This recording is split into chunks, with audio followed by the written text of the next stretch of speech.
Buenos días. Buenos días, hermanos. Dios bendiga. Gloria a Dios. Resistan de ánimo. Bien, creo que la mayoría me conoce. Para los que no me conocen, me llamo Franklin Garay. Soy parte de esta iglesia. Por si acaso, hermanos. Yo soy parte de esta iglesia. Que no me vean continuamente es que por la gracia de Dios y con el permiso de mi pastor Samuel, yo sirvo en otras iglesias, predicando también domingos como ahora y enseñando también. Es por eso mi ausencia en esta iglesia los días regulares de culto. Pero tanto los ayunos como las vigilias me encuentro acá. Después de los ayunos, después del culto regular de adoración los domingos, y las vigilias las tenemos todos los tercer viernes de cada mes. En eso sí estoy aquí con la iglesia. Bien, así que es por eso que no siempre estoy aquí. Nuestro pastor Samuel se encuentra ahorita, si no me equivoco, creo que ya está en la familia Vigo, acompañándonos en este tiempo difícil de la partida de nuestro hermano Adrián Vigo. Y creo que a partir de las 10 que iban a pasar al cementerio.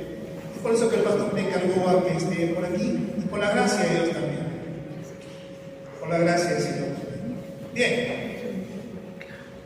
Hoy quiero hablar sobre una de las 5 doctrinas de la Reforma, que es la sola Escritura.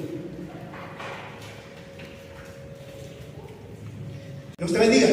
Muy bien, vamos a abrir la Biblia en este momento a la palabra del Señor. Síganme a 2 de Timoteo, capítulo 3. El día de hoy vamos a hablar sobre una de las 5 doctrinas que surgieron en la Reforma, es la sola Escritura. ¿Ya? Pues bien, esta reforma, la Reforma comenzó cuando Martín Lutero, un monje católico, decide clavar en las puertas del castillo de Wittenberg sus 95 tesis. Y estas 95 tesis crearon bastante oposición como opiniones, y a raíz de esas 95 tesis surgieron estas preciosas 5 doctrinas, las cuales, la que hoy quiero hablar, es sola Escritura. Surgió también solo Cristo, solo gracia, sola fe y solo para la gloria de Dios. Pues bien, vamos a leer la palabra del Señor allí en la carta del apóstol Pablo, 2 de Timoteo, capítulo 3. Hermanos, síganme con la Biblia. ¿Sí? Porque lo que hoy quiero hablar, quiero que tú también lo revises allí. Es mi deseo. Y yo cuando hablo la palabra, me gusta que la iglesia tenga la Biblia en la mano.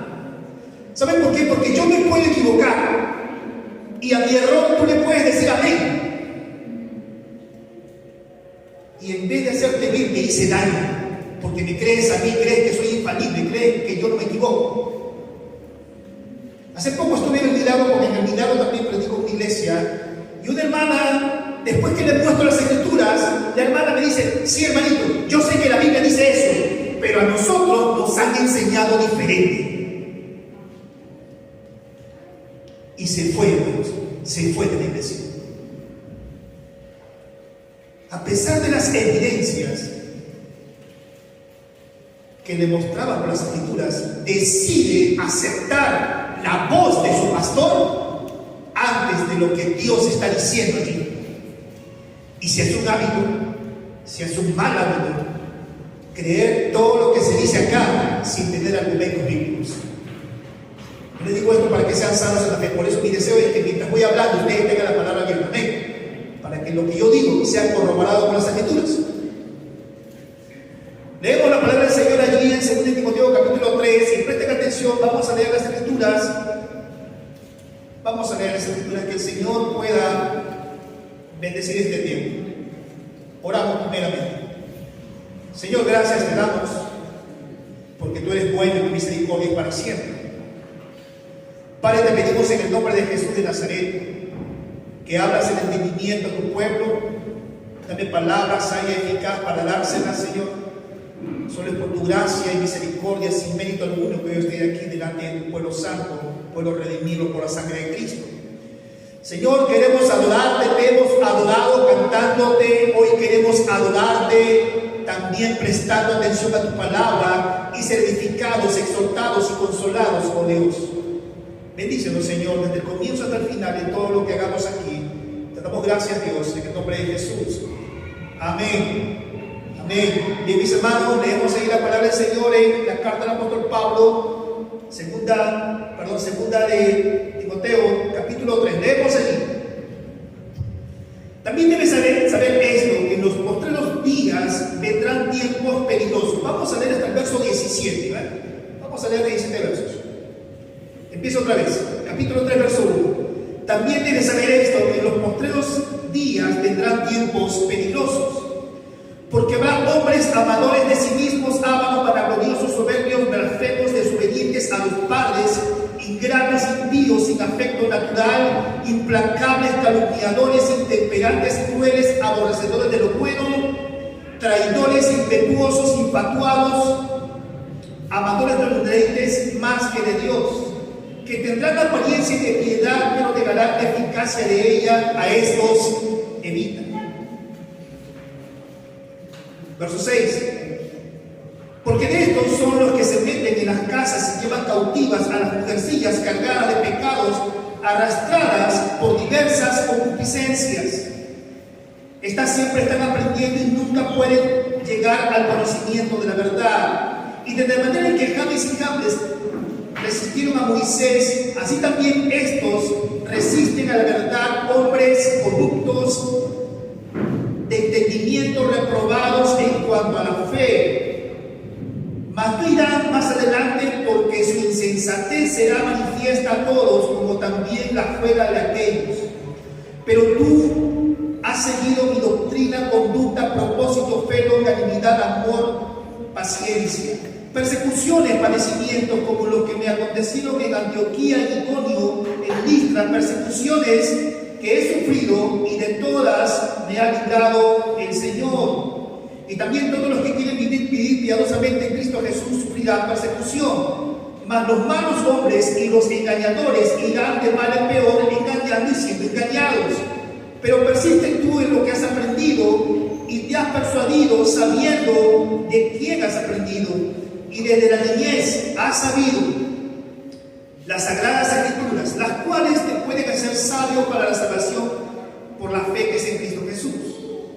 Toda la escritura es inspirada por Dios y útil para enseñar, para redarguir, para corregir, para instruir en justicia, a fin de que el hombre de Dios sea perfecto, enteramente preparado para toda buena obra. Amén. Gloria al Señor. Martín Lutero, en 1517, el 31 de octubre, que ya falta poco, él toma sus 95 tesis, agarra su clavo y su martillo y lo clava en la puerta de una institución del Estado. Y de hecho esto produce un escándalo. Bien, el deseo de él era que las escrituras sean dadas al pueblo. El deseo de él era proclamar que las escrituras eran la única autoridad y suficiente para la iglesia y para el pueblo de Dios. De hecho, la Iglesia Católica también sabía que las escrituras tenían autoridad, pero ellos también decían que no solamente las escrituras tienen autoridad, sino también los concilios, sus reuniones que tenían ellos como líderes. ¿Qué más? Sus tradiciones y el Papa, ellos también tienen autoridad, y hasta el día de hoy tienen ellos como autoridad, aparte de las escrituras, sus concilios, las tradiciones y el Papa. ¿Ya? Y lo tienen como infalible, significa que el Papa no falla, no se equivoca. Por eso le dicen su santidad. Bien. Entonces, pero hoy, mis hermanos, no solamente debemos recuperar la autoridad de las escrituras, sino también cuán suficiente es las escrituras para la vida de la iglesia. De hecho, las escrituras tienen la autoridad, pero te pregunto, ¿es suficiente la escritura para ti?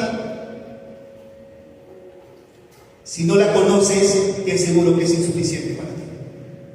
Pero cuando la conoces, realmente es todo lo suficiente para cualquier circunstancia. Te lo digo de verdad, porque esto es una experiencia vivida. Así que lo que deseo es que la iglesia no solamente reconozca que esta autoridad es de la palabra de Dios. Esta es una Biblia que fue escrita durante un periodo de 1400 años. Pues bien, Dios ha preservado esta escritura durante muchos siglos hasta el día de hoy. Muchos hombres han muerto, han dado la vida para que esta escritura llegue a nuestro idioma. Todo eso lo hizo Dios por gracia ahora para nuestro beneficio. Pero no solamente es autoritativa la escritura, sino también la escritura es suficiente para nosotros como iglesia. Pues bien, estábamos leyendo entonces la carta del apóstol Pablo a Timoteo, su segunda carta. El apóstol Pablo dice en el verso 1, y quiero volver a repetir, también debes saber esto, le dice Pablo a Timoteo, que en los postreros días, postreros significan los últimos días, en los postreros días vendrán tiempos peligrosos o tiempos difíciles. ¿Por qué? Porque se ha aumentado la delincuencia acá. De hecho, son tiempos peligrosos, son días difíciles también. En el mundo, la moral y los valores han venido abajo y se han torcido. Ahora la gente cree lo que quiere y la verdad es subjetiva. Cada quien tiene su propia verdad. Lo que para ti es bueno, para mí no, porque para mí otra cosa es bueno. Como dice el Señor en Isaías, a lo malo le dicen bueno y a lo bueno lo dicen malo, y pone lo dulce por amargo y lo amargo por dulce. Esos son los valores de la sociedad de hoy. Entonces, cuando la Biblia dice que estamos en tiempos peligrosos, no dice específicamente en lo que es nuestra vida cotidiana y la violencia. Está hablando de los tiempos peligrosos que afectan a la iglesia, como son una mala enseñanza. Porque aquí Pablo nos está hablando no solamente del carácter de estos hombres que son parte de los tiempos peligrosos, sino también cómo son ellos, cuál es la conducta de ellos y qué es lo que ellos manifiestan. Dice el apóstol Pablo allí, y quiero leer, síganme, verso 2. Porque habrá hombres amadores de sí mismos. Vean el carácter de los hombres de estos tiempos que el apóstol Pablo declara. Porque habrá hombres amadores de sí mismos, ávaros, vanagloriosos, soberbios, blasfemos, desobedientes a los padres, ingratos, impíos, sin afecto natural. ¿Qué cosa es sin afecto natural?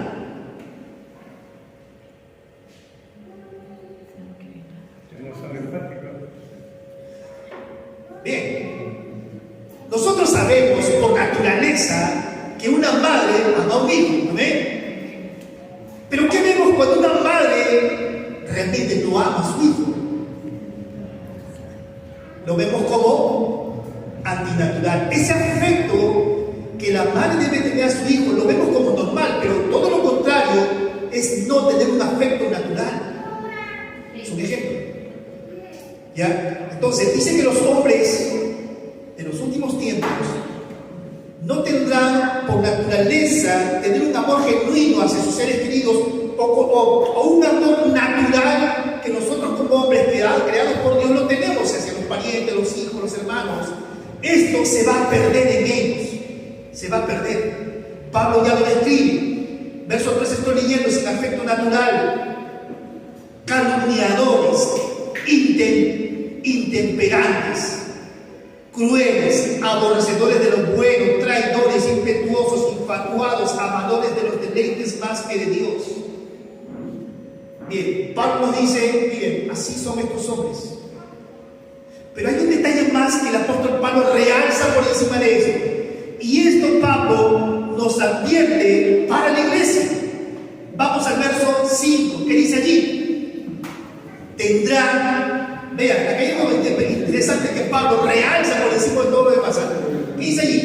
Tendrán apariencia de piedad, pero, ¿qué dice allí? Negarán la eficacia de ello.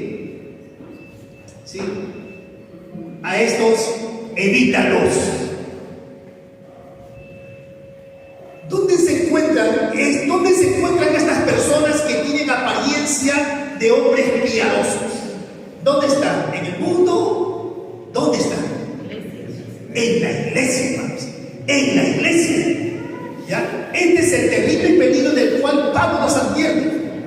Estos hombres definitivamente viven fuera, pero ellos desarrollan su ministerio en la iglesia. Tienen esa apariencia de hombres piadosos, pero su conducta habla mucho. Y yo te digo algo, y entiéndeme, hermano, hermana. Tú eres lo que eres cuando nadie te ve. Eso es lo que eres, ¿entiendes? Tú eres lo que eres cuando nadie te ve, pero te ve Dios. Estos hombres que tienen la apariencia de piedad, parecería que son hombres muy letrados y versados y académicos en las escrituras.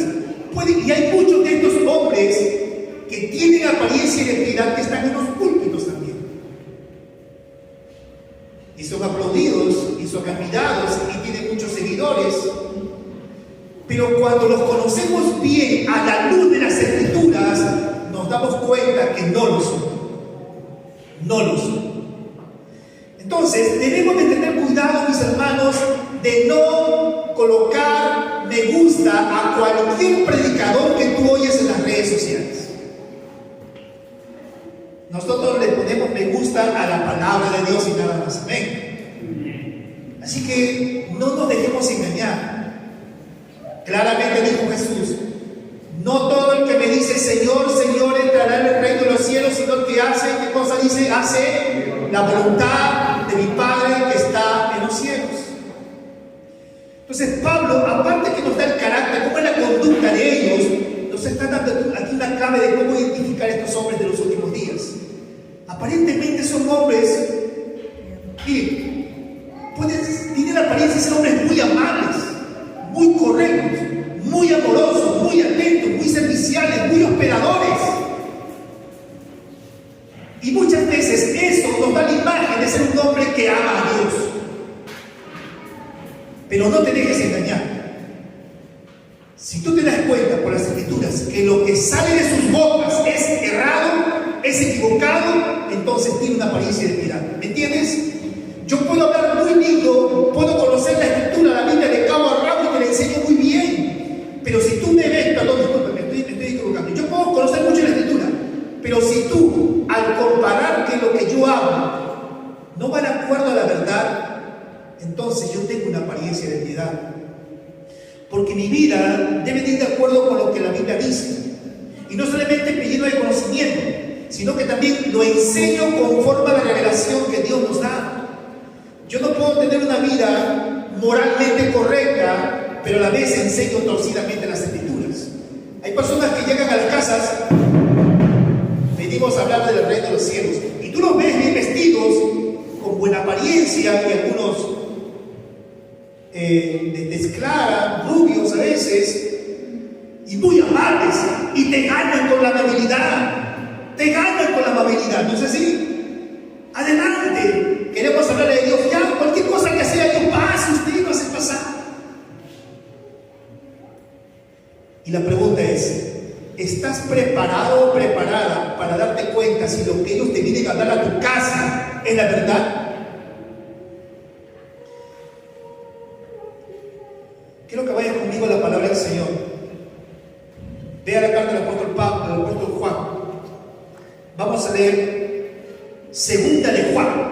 El apóstol Juan escribió su evangelio de Juan, escribió también Apocalipsis y escribió primera, segunda y tercera. Vamos a segunda de Juan.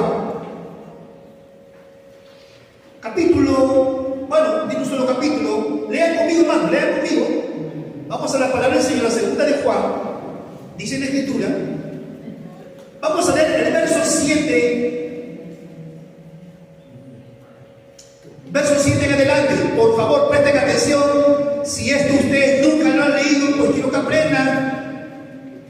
Dice la palabra allí, leemos juntos, dice allí, segunda de Juan, verso 7, que dice: porque muchos engañadores han salido por el mundo que no confiesan que Jesucristo ha venido en carne. Quien esto hace es el engañador y el anticristo. Sigo leyendo verso 8. Mirad, vean la exhortación del apóstol. Mirad por vosotros mismos. Observen, cuídense, dice el apóstol. Mirad por vosotros mismos para que no perdáis el fruto de vuestro trabajo, sino que recibáis galardón completo. Verso 9, que dice allí: cualquiera, lea lo que dice, cualquiera que se extravíe y no persevera en la doctrina de Cristo, no tiene, que dice, a Dios. El que persevera en la doctrina de Cristo, ese es el que tiene al Padre y al Hijo. Vamos a leer los dos últimos versículos y que esto quede claro para ustedes, que dice el verso 10: si alguno viene a vosotros y no trae esta doctrina, no lo recibáis en casa, ni le digáis bienvenido. Porque el que le dice bienvenido participa en sus malas obras. Pero hermano, ¿cómo? Ellos no hacen malas obras. Ellos son tan amables, tan lindos, lindos. La mala obra que hacen es que están engañados y te vienen a engañar. Y esa mala obra lleva a muchos hombres a la perdición. Es la mala obra que hacen. Pueden ser moralmente correctos, pero tienen una mala obra que es una plaga que Dios aborrece, y es que vienen a engañarte. Y ellos ni lo saben, porque también están engañados. Este es el peligro que el apóstol Pablo nos habla. El peligro de los últimos tiempos. Estos hombres que tendrán apariencia de piedad, pero que dice Pablo, negarán la eficacia de la misma. Bien, quiero leerles. James Montgomery es un pastor que ya está en la presencia del Señor. James Montgomery Boyce, él escribió un libro que se llama ¿Qué pasó con el Evangelio de la Gracia? ¿Qué pasó con el Evangelio de la Gracia? Por si acaso, la gracia es el favor que Dios te da, te otorga sin que tú y yo lo merezcamos. ¿Se entiende? La gracia es el favor que Dios da a los hombres sin que los hombres lo merezcan de ninguna manera. Porque la Biblia, ¿qué dice? Romanos 5:8, mas Dios muestra su amor para con nosotros. ¿Qué dice? ¿En qué? En que éramos buenas personas. ¿No es así? ¿En qué éramos qué? Siendo pecadores. A pesar de que éramos pecadores, ¿qué dice? Cristo murió por nosotros. Dios no te ama tal como eres. Quiero que aprendas algo. Dios no te ama tal como eres. No te engañes. Dios ama tal como es a uno solo, a su Hijo. A ti y a mí, Dios nos ama a pesar de lo que somos, que es diferente. ¿Entiendes? Dios nos ama a pesar de lo que somos. Por eso, a pesar de que éramos pecadores, Cristo murió por nosotros. Entonces, este teólogo y pastor Boyce hace la pregunta en su libro: ¿qué pasó con el Evangelio de la Gracia? Quiero leerles este comentario de él en su libro. Dice así: los reformadores, aquellos que empezaron a exaltar las doctrinas de la Biblia, querían que las Escrituras fueran la única autoridad de la iglesia.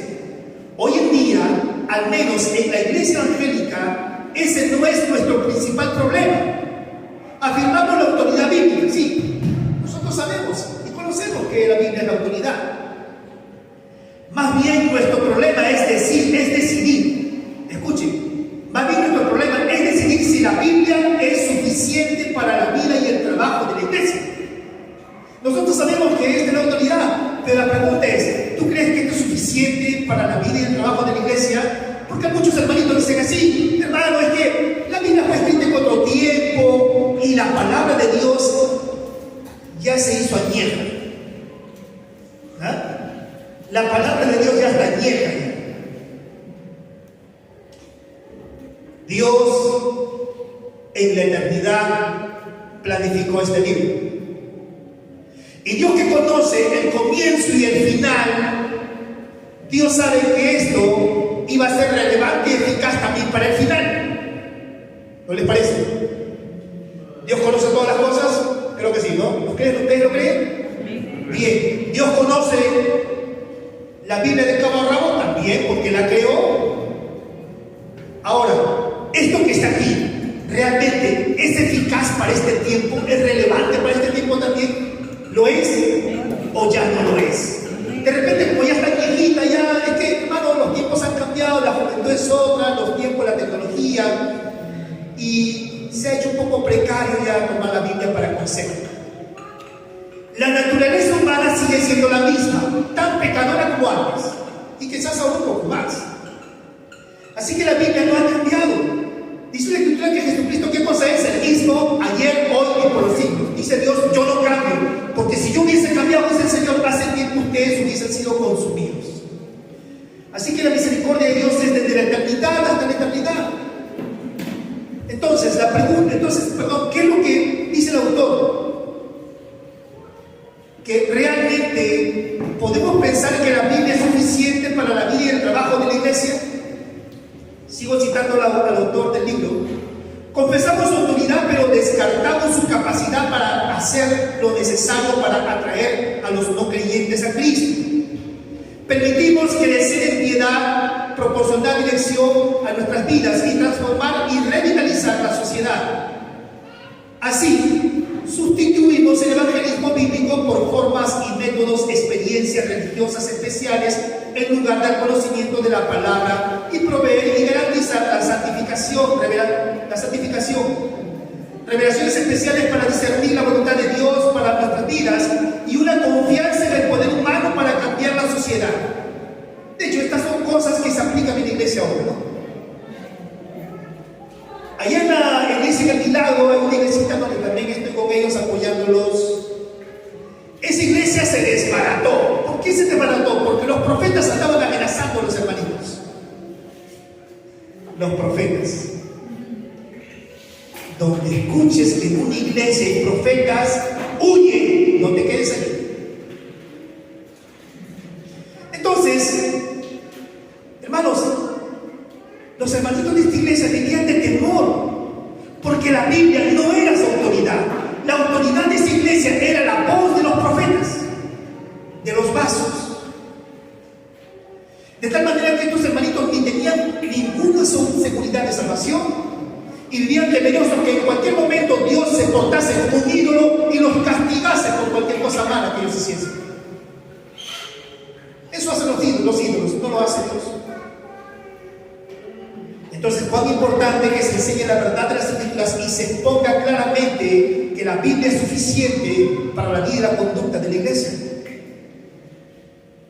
El autor entonces dice que muchas veces se usan métodos y estrategias y modelos y planes y programas para el crecimiento de la iglesia. Hermano, la palabra de Dios es más que suficiente. Lo creemos, lo hemos experimentado. Nosotros creemos que por la palabra Dios creó el universo. Y esa misma palabra que tuvo el poder de crear el universo es la misma palabra que transforma y preserva la iglesia. No necesitamos otro consejo del mundo. Dios no se agencia del mundo para hacer crecer su iglesia. Lamentablemente muchas iglesias están añadiendo lo que funcionaba en el mundo, lo que tiene éxito en el mundo, lo traen a la iglesia y lo cristianizan y lo aplican. Y lo único que vas a tener en la iglesia es gente mundana, no gente cristiana. Mira, hermano, en mi experiencia he podido percibir el poder de la palabra de Dios transformando mi vida. Tengo 22 años de cristiano y ni un solo día he dejado de caminar con Cristo. No camino a la velocidad que Cristo quiere que yo camine. Soy tan tortuga delante del Señor, pero con todo Él sigue tomándome de la mano y me sigue guiando. En una ocasión yo estaba en el mercado de Armelinda y allí donde venden verduras había un muchachito con su corbata, su camisa, su Biblia en la mano, una Biblia grandaza. Yo paso comprando y comienza a hablar la palabra del Señor. Comenzó a hablar la palabra del Señor. Levantaba la Biblia y hablaba fuerte a todos los que vendían verduras allí. Hermanos, los que tenemos al Espíritu Santo en nuestro corazón, percibí eso, fui conmovido por las palabras que él hablaba. Casi me quiero y me pongo a llorar en ese momento al escuchar a ese muchacho hablar en voz fuerte que Dios llama a los hombres al arrepentimiento. Quizás el resto no lo percibió, pero yo sí, porque él era mi consciente. servíamos a un Señor. Y esa palabra que salía con poder, hermanos. Él no necesitaba ninguna estrategia, simplemente él hablaba lo que su Señor le mandó a decir, lo que le mandó a hablar en ese mercado. Así que él estaba hablando la palabra de Dios donde Dios lo mandó a hablar. Este miércoles estuve en la Plaza de Armas.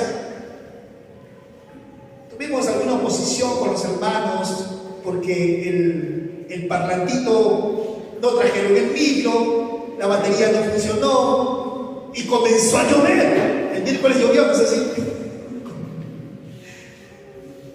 Así que me paré en la Plaza de Armas y como no tenía micro, no tenía esto, me puse a gritar. Y gracias al Señor que la gente escuchaba en plena lluvia. Y me di cuenta que Dios siempre te va a respaldar cuando tú haces lo que Él te manda siempre. El Señor siempre te va a respaldar.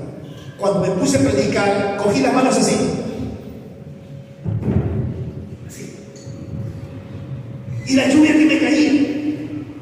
Y la gente se escondía, pero escuchaba y prestaba atención. Y los hermanitos, tomando ánimo, cogieron sus folletos y empezaron a repartir folletos. Y me gocé, porque cuando comencé a hablar la palabra de Dios, los mismos hermanitos se activaron. Estaban acobardados por la lluvia, pero se activaron, tomaron valor. La palabra tuvo efecto y los no creyentes escuchaban escondidos en los árboles la palabra. No hablé mucho porque me quedé un poco ronco, pero le di gloria y gracias al Señor porque veo la eficacia y el poder de la palabra. No necesitamos otra cosa en la iglesia para poder crecer, solo la palabra del Señor. ¿Por qué, hermanos? Porque estamos en tiempos peligrosos. Estamos en los tiempos en los cuales se han levantado demasiados engañadores. Hemos leído la descripción de estos hombres engañadores. ¿Qué cosa dice que son? Amadores de sí mismos, ávaros, jactanciosos, soberbios, desleales, inventores de males, desobedientes a los padres. De hecho, algunos interpretan que estas personas no existieron en aquellos tiempos. Sí, por supuesto que tuvieron y los hay hasta ahora.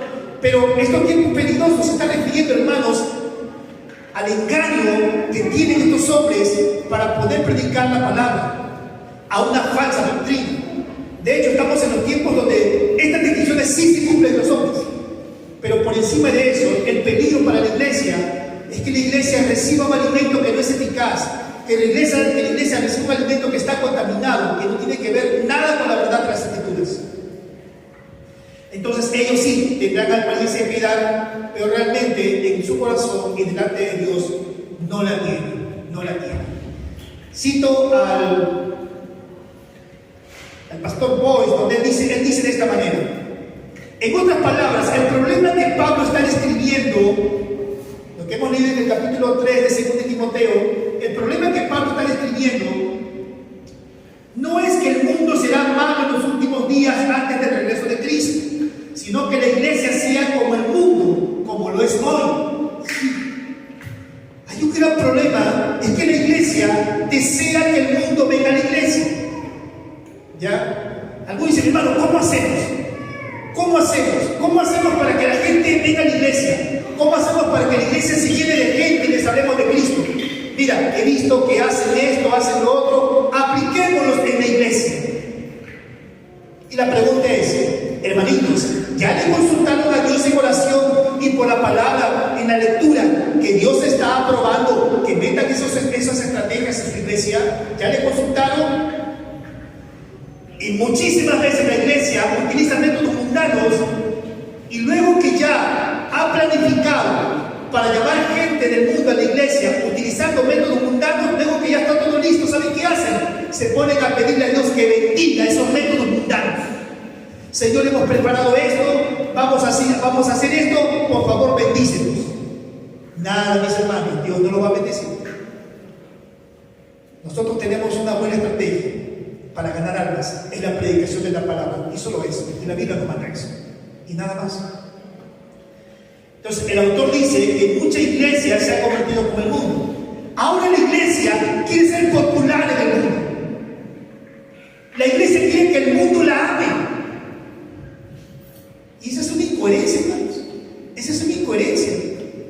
El apóstol Pablo dice ahí en el mismo capítulo capítulo 3 y lean conmigo, verso 12. Verso 12, ¿qué dice allí? Si la iglesia está más consagrada al Señor, vean las consecuencias cuando la iglesia está consagrada al Señor. ¿Qué dice el verso 12? Y también, ¿qué dice?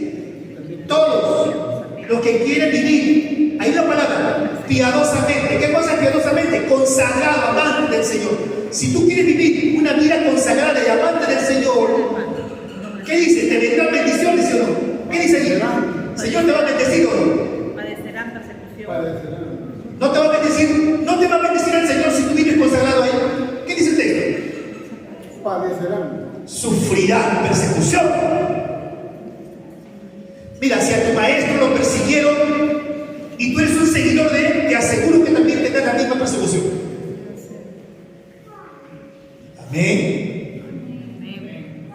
Si a tu maestro lo persiguieron, a tu Señor y a tu maestro lo persiguieron por ser correcto, justo, por ser reprensible, si tú lo imitas, si tú imitas a Cristo, te aseguro que padecerás lo mismo.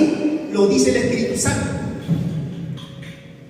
Vayan ustedes conmigo a la palabra del Señor, al Evangelio de Juan. Evangelio de Juan, capítulo 7. Capítulo 7, Evangelio de Juan, dice ahí en el verso 7. El Señor Jesús aquí está conversando con sus hermanos de carne. Jesús tuvo hermanos, por si acaso, ¿ya? Jesús tuvo hermanos. Bien.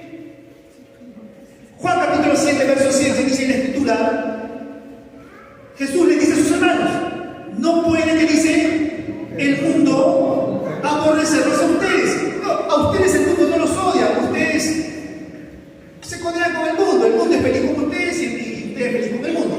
Jesús le dice a sus hermanos, el mundo ustedes no los puede aborrecer. ¿Qué más dice Jesús? Más, a mí sí me aborrece. Pero Señor, tú eres Cristo, tú eres el que habla de amor. ¿Cómo te van a aborrecer si tú hablas con todo el mundo de amor? ¿Qué dice Jesús? ¿Por qué lo aborrecen? Porque hablaba de amor. ¿Qué dice allí? Porque yo, ¿qué dice? Testifico de él que son buenas personas y que su bendición les viene pronto. ¿Qué le dice Jesús a ellos? Si tú deseas imitar a Cristo y corriges al mundo, te aseguro que habrá consecuencias. Está garantizado. Si tú quieres imitar a Cristo y corriges al mundo por su pecado, tendrás consecuencias. Eso es ser un seguidor de Cristo. Por eso Jesús me dijo, no todo el que me dice Señor, Señor, entrará al reino de los cielos, sino el que hace la voluntad de mi Padre que está en los cielos.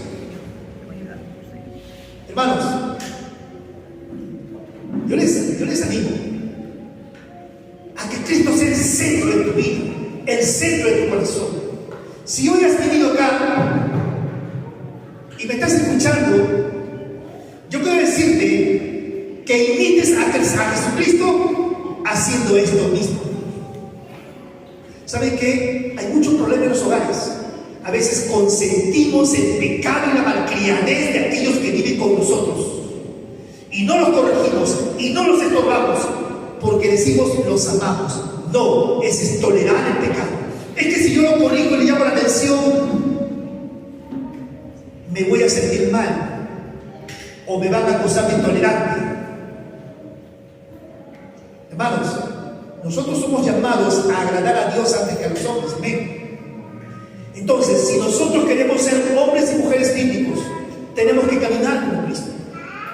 Tenemos que corregir el pecado. No tenemos por qué tolerarlo. ¿Sabes? Porque si ahora no corriges, mañana tendrás dolor. Mañana tendrás dolor. Así que hazlo hoy. Jesucristo le dice a sus hermanos, a ustedes el mundo no los aborrece, a mí sí. ¿Y por qué? Porque yo le digo al mundo que se porta mal, por eso. Por eso me aborrecen, porque le digo al mundo que se porta mal, es lo que dice Jesús. Entonces, a Jesús no lo crucificaron por hablar de amor. A Jesús lo crucificaron por decir al mundo que es impío, porque es pecado. Por eso lo clavaron en la cruz. Bueno, nosotros no queremos pasar eso. Pero si decides seguir a tu maestro, si decides conducirte como tu maestro, dice el apóstol Pablo, sufrirá persecución. Así que voy un poco más allá para decirles, hermanos, conduzcámonos como Jesús. Amemos a las personas, sí. Pero el amor no significa tolerarles el pecado, hermanos. El que tú ames a alguien también significa decirle la verdad y no tolerar la maldad de su corazón. Porque si tú no le adviertes a esa persona que dice que amas cuál es su camino, te aseguro que esa persona terminará condenada.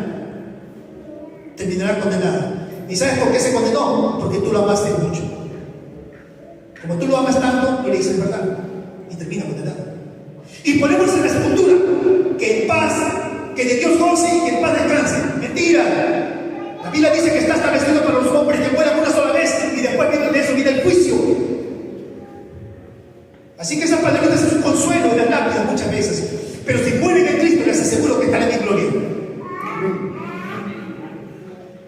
Así que preocupémonos, hermanos, de ser una iglesia bíblica que ama la palabra y que solamente necesitamos las escrituras para hablar a los hombres de su mal camino, de su conducta. Jesús nos da un ejemplo.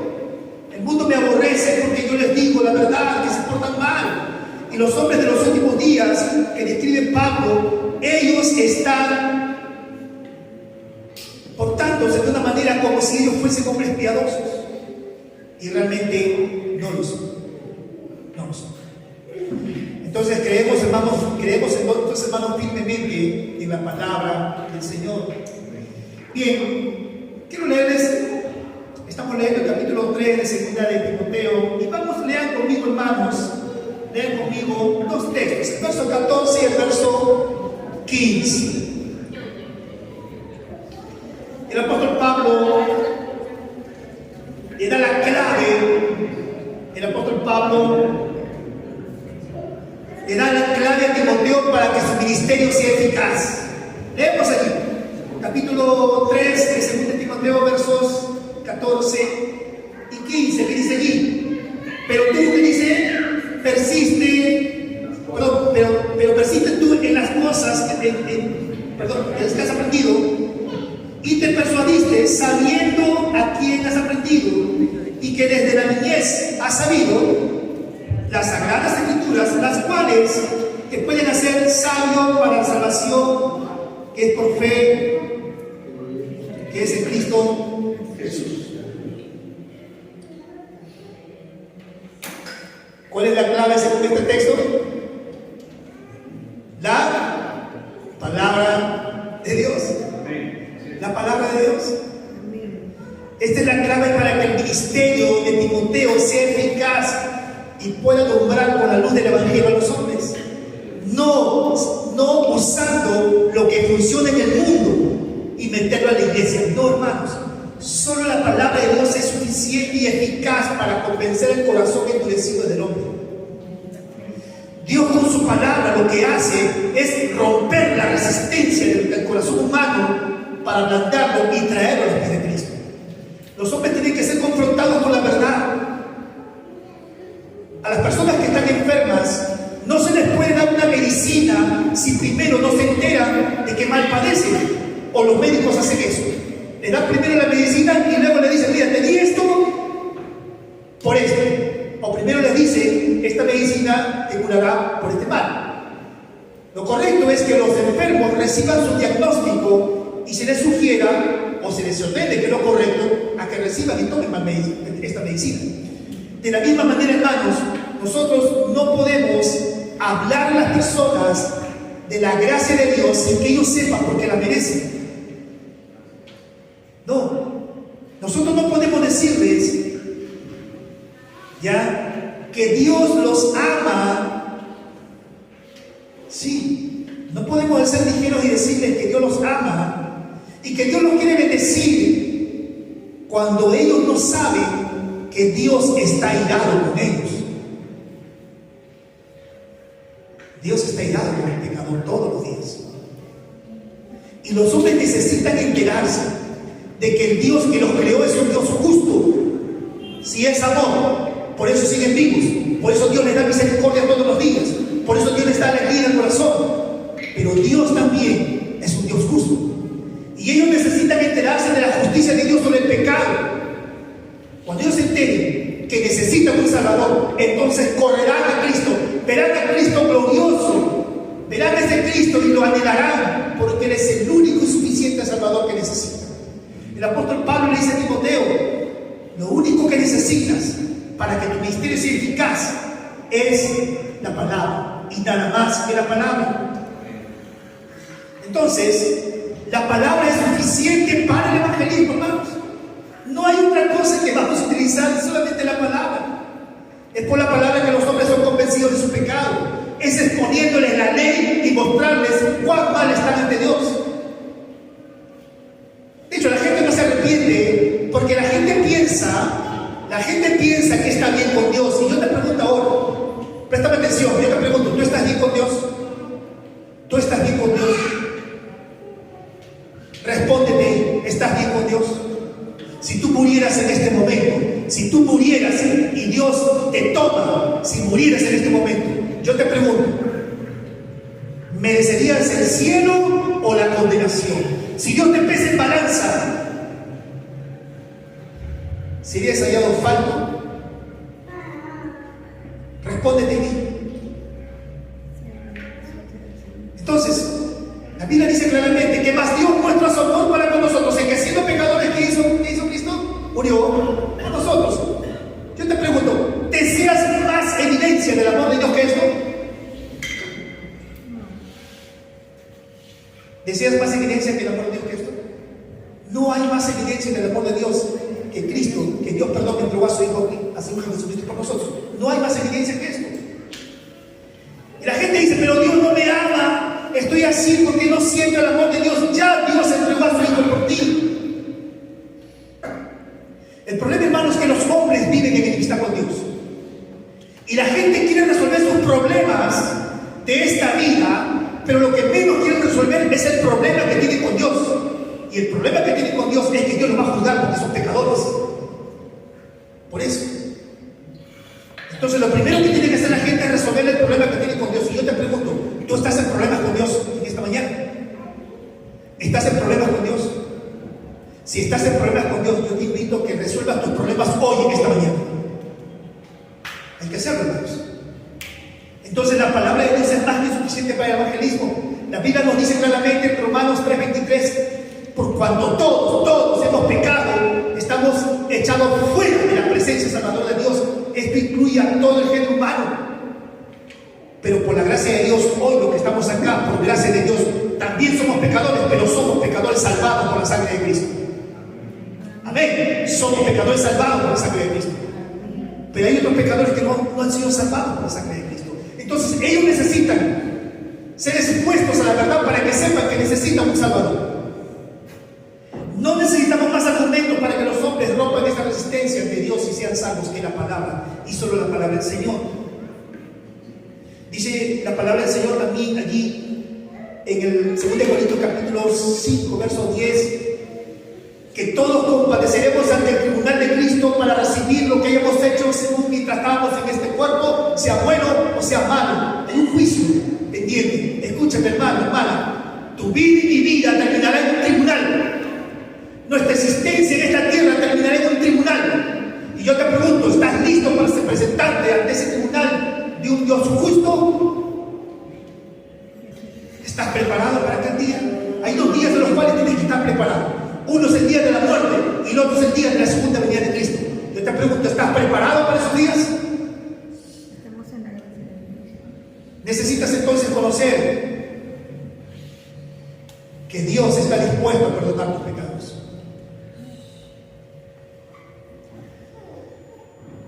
Bien, Pedro en su primera carta, en el capítulo, vamos a la palabra del Señor, hermanos, en su primera carta, Pedro nos habla allí, en el capítulo 1 y en el verso 23, cómo los hombres son renacidos, cómo los hombres pueden experimentar este nuevo renacimiento, este nuevo nacimiento. ¿Qué dice el apóstol Pedro ahí? En el capítulo 1, verso 23, dice la palabra, siendo que dice allí: renacidos no de simiente corruptible, sino de incorruptible, por la palabra de Dios que vive y permanece para siempre. Entonces la palabra, hermanos, no se ha hecho añeja. La palabra no es añeja, no es antigua. antigua, es moderna, para siempre y para toda la eternidad, porque nuestro Dios es eterno, Él habita en la eternidad, y Dios planificó esta palabra para hoy y para siempre. Así que la palabra no es anticuada, es por el poder de la palabra que los hombres vengan al arrepentimiento, y vienen al arrepentimiento. Pasó con ustedes, pasó conmigo. Y si no ha pasado contigo, quisiera que hoy el Señor tome tu corazón y te des cuenta que necesitas un Salvador. ¿Sabes por qué? Porque tu vida terminará en un tribunal. Es un tribunal de justicia. Y si tú no tienes la justicia de Cristo, te aseguro que terminarás condenado. No todos los que estamos acá, entiendan algo, no todos los que estamos acá somos parte del reino de los cielos. No. Solamente aquellos que han nacido de nuevo, aquellos que han sido renacidos por la palabra, son los que tienen parte en el reino de los cielos. Pregúntale a tu corazón, ¿eres parte del reino de los cielos? ¿Lo eres? Si no lo eres, es bueno que tomes la mejor decisión de tu existencia.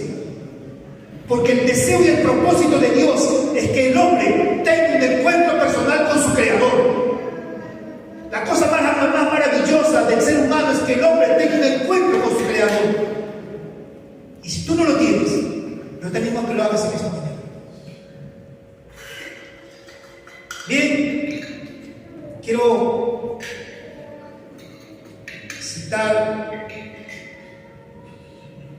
a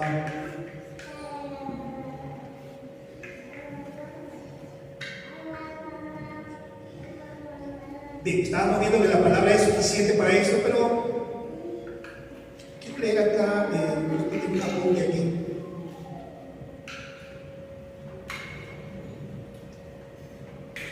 Realmente la palabra lo que hace, nos transforma. Y esa transformación también produce una transformación cultural. ¿Sí?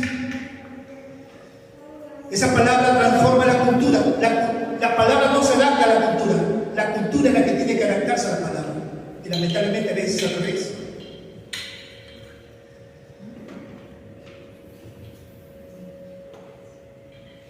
Bien.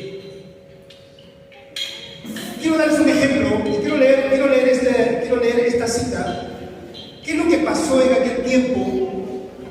¿Qué ocurrió para que la cultura de una nación empezase a ser transformada también? Dice allí, en 1535, el Consejo de los 200, que gobernaba la ciudad de Ginebra, en Suiza, decidió romper con el catolicismo y alinear la ciudad con la reforma protestante. Ellos ya dijeron, bueno, no queremos seguir con la Iglesia Católica, vamos a seguirnos a la revelación bíblica. Qué bueno sería que la Señor cogido haga eso, mis hermanos, que deje la religión tradicional y abracemos la revelación bíblica. Vean lo que pasó, escuchen lo que pasó cuando toda una nación, la ciudad, abrazó la revelación bíblica. Dice allí, tenía muy poca idea de lo que eso significaba. Hasta entonces la ciudad había sido famosa por sus disturbios, el juego, los bailes indecentes, la embriaguez, el adulterio y otros vicios, igualito que esta ciudad, hermanos, igualito que esta ciudad. ¿Ah? Así era. Los ciudadanos de Ginebra corrían literalmente desnudos por las calles cantando canciones indecentes, blasfemando contra Dios, igualito que acá. ¿Qué más dice allí? Esperaban que este estado de cosas continuara después de haberse convertido en protestantes. ¿Ya? Ellos pensaban, bueno, hagamos que la gente se haga protestante y ellos van a cambiar. Bueno, ellos esperaban eso. ¿Ya? Ellos esperaban eso. Dice, y el consejo no sabía qué hacer. Había aprobado un reglamento tras otro para frenar el vicio y remediar la situación. Humanamente se levantaron leyes para restringir la conducta humana en la ciudad, que era desordenada, pero no podían hacerlo. Bien. Dice, pero eso tampoco sirvió de nada. El verdadero cambio moral nunca viene de arriba abajo por la ley, sino de abajo hacia arriba, a través de un pueblo transformado. La moral de Ginebra continuó decayendo, pero el consejo hizo algo bien.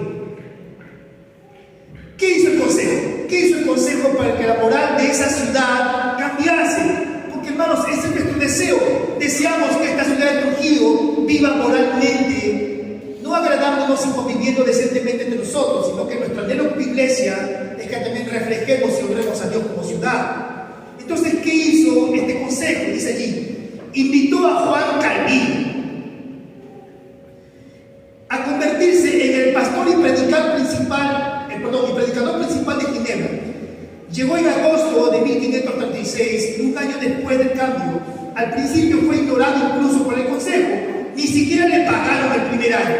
Además, su primera predicación resultó tan impopular que fue despedido a principios de 1538 y se marchó a Estrasburgo, donde era muy feliz. De repente los exhortó duro: no, hermano, estás ofendiendo acá a la gente, mejor vete a tu casa. Y se fue.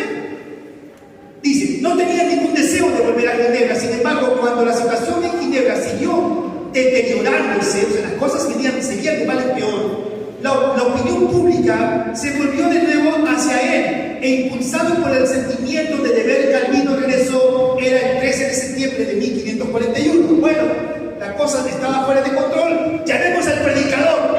Y llamaron al predicador. Calvino no tenía más arma que la Biblia, nada más. Desde el principio había hecho hincapié en la enseñanza de la Biblia, ahora volvía a ella, retomándola precisamente donde la había dejado 3 años y medio antes. Calvino predicaba de la Biblia todos los días, y bajo el poder de esa predicación la ciudad comenzó a transformarse. A medida que los ginebrinos conocían la palabra de Dios y eran transformados por ella, la ciudad se convirtió como una llama. Más tarde John Knox, en una nueva Jerusalén, desde que el Evangelio se extendió al resto de Europa, Inglaterra y el Nuevo Mundo. Este cambio hizo posible otros cambios. Un historiador escribe, a ver, ¿qué cosa dice el historiador? La limpieza era prácticamente desconocida en las ciudades de su generación y las epidemias eran comunes y numerosas. Movilizó el Consejo para que dictaran normas permanentes que estableciesen las condiciones sanitarias y la supervisión de los mercados. Se prohibió la presencia de mendigos en las calles, pero se crearon hospitales y un asilo para pobres que estaban bien gestionados.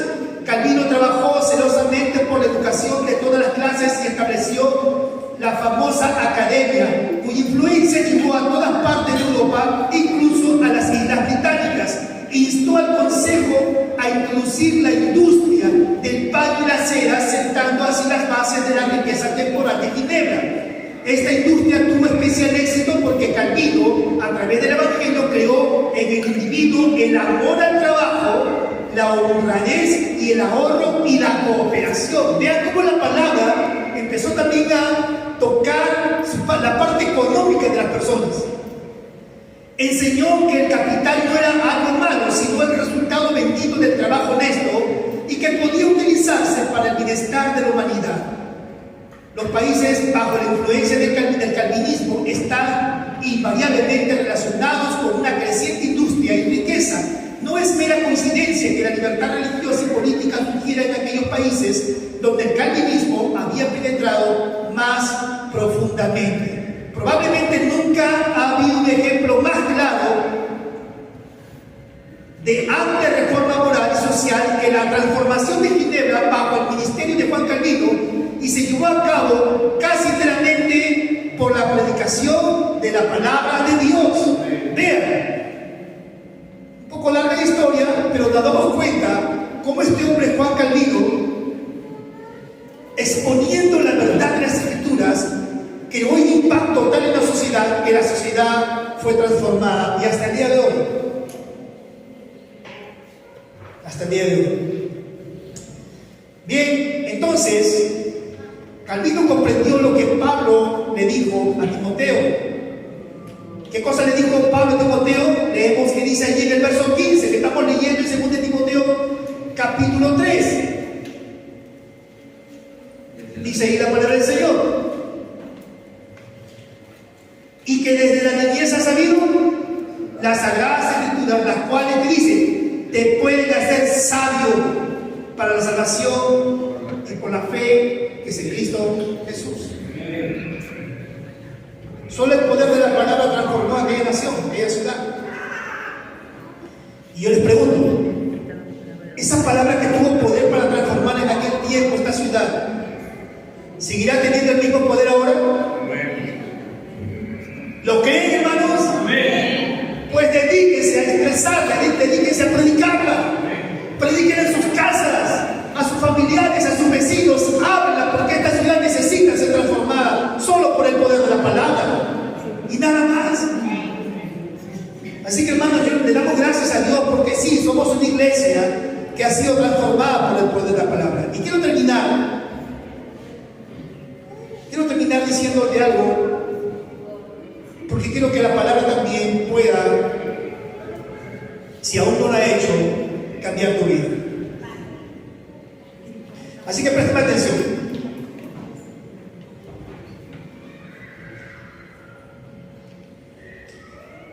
Habíamos citando unos textos, y quiero leer un texto muy clásico, muy clásico. ¿Se acuerdan qué cosa dice? Algunos que se lo saben de memoria.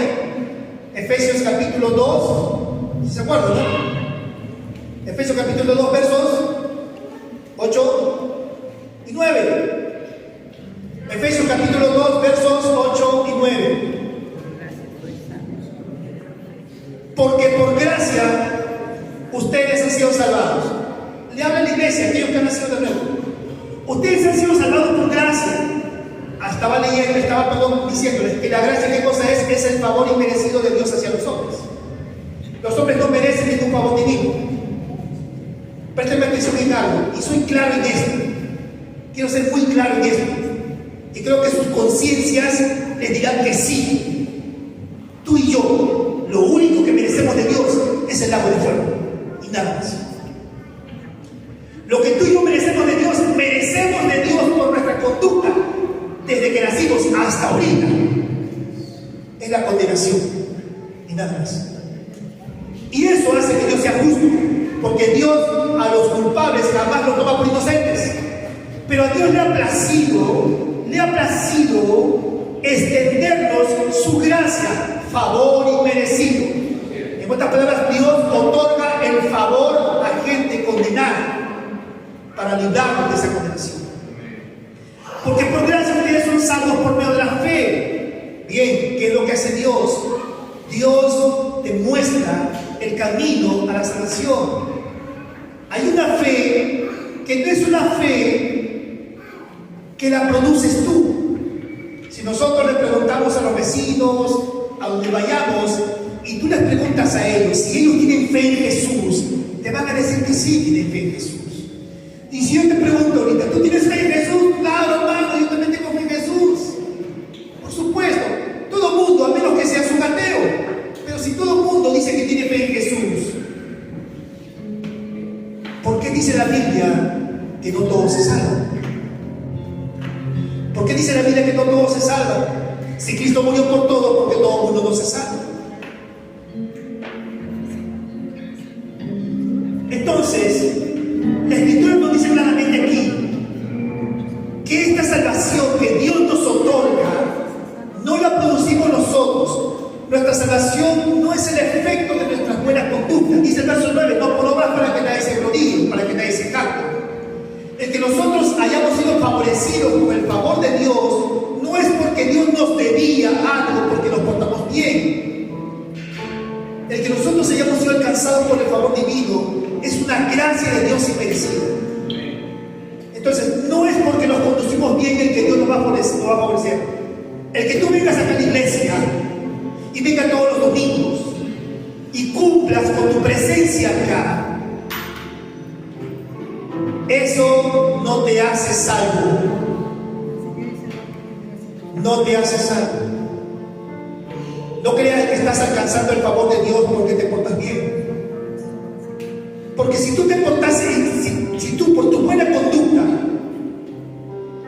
y tu moral ante la sociedad crees que Dios te debe favores, estás equivocado. Dios no le debe nada a nadie. Nosotros le debemos a Dios una deuda tremenda. Y esa deuda es porque nosotros hemos violado su ley. Y Dios a los culpables no los toma por inocentes. Por tanto, lo que Dios demanda es que los hombres sean juzgados. Como